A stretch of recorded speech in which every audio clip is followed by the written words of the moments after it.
Mori, tudo bem, professor? Bem-vindo mais uma vez ao Jornal da Manhã. Como vai? Tudo bem, bom dia, Thiago. Muito obrigado. Prazer. Bom, professor, a redução é de 5,8% no preço do diesel, só que a alta no ano ainda supera os 40%. Eu pergunto, em relação aos outros combustíveis, né, a própria gasolina, e o diesel ainda está defasado, vamos dizer assim, em relação às reduções de preços. O senhor acha que essa redução vem nesse momento para ficar? É possível que nos próximos meses tenhamos novas reduções? Porque é para um setor importante, principalmente os caminhoneiros, né?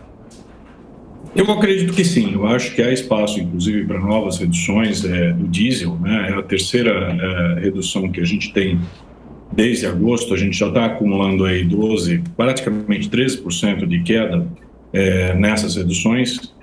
O impacto direto na inflação é muito pequeno, né? O diesel no IPCA pesa muito pouco, mas ele tem um efeito indireto muito importante, né? Porque todo o nosso transporte, né, é feito baseado em rodovias, né? E isso, obviamente, o diesel tem um efeito muito grande sobre o custo do frete, né? Sobre esse tipo de serviço. Então, essa redução ela vem em boa hora, né, e ajuda aí a reduzir a dinâmica da inflação, que é algo importante nesse momento.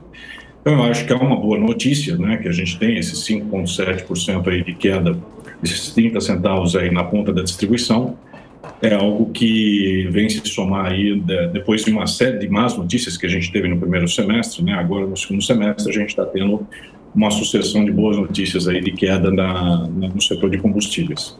Na sequência, as perguntas dos comentaristas. Você, Diogo Schelp. Professor, nos últimos meses, desde as seguidas quedas no preço da gasolina, a gente viu uma situação em que o diesel se tornou mais caro do que a gasolina.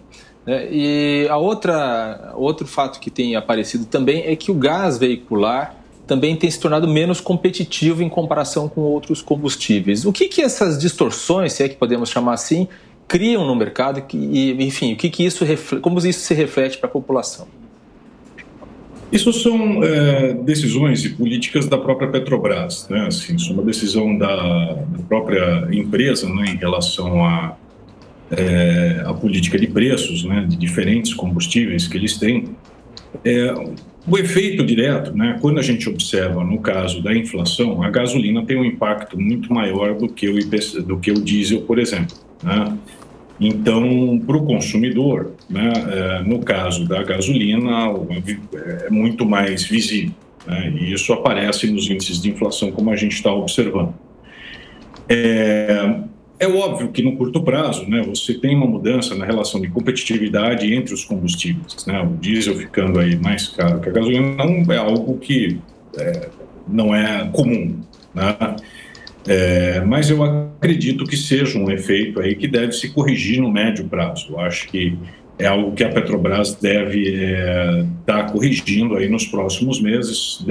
É uma distorção de curto prazo naquilo que a gente está vendo. Roberto Mota.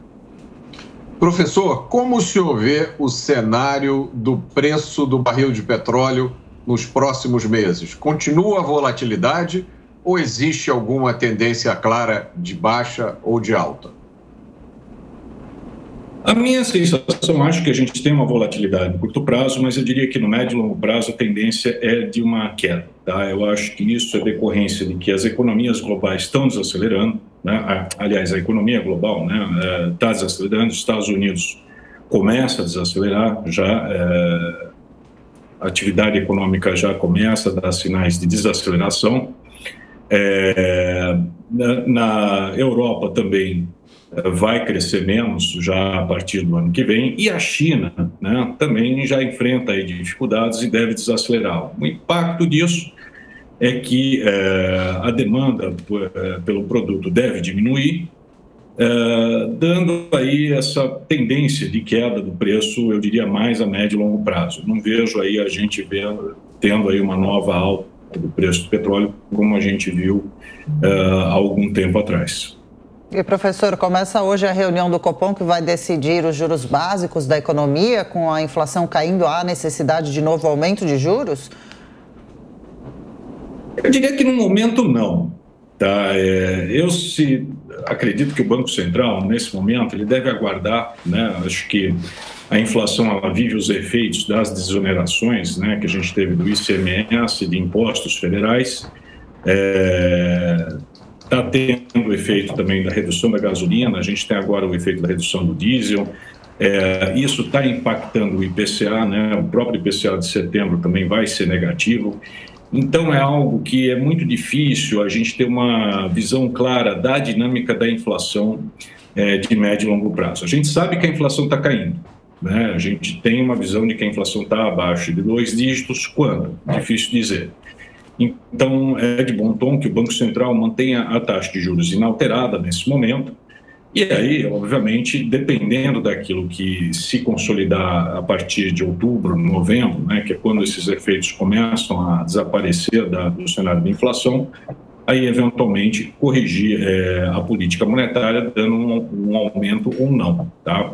Vale lembrar que a atividade econômica no Brasil vem forte, tá? Está vindo bem, surpreendendo positivamente, o que tem sido bom. Mercado de trabalho com desemprego em queda, PIB mostrando crescimento acima do esperado, a gente está caminhando aí para uns 3% de crescimento.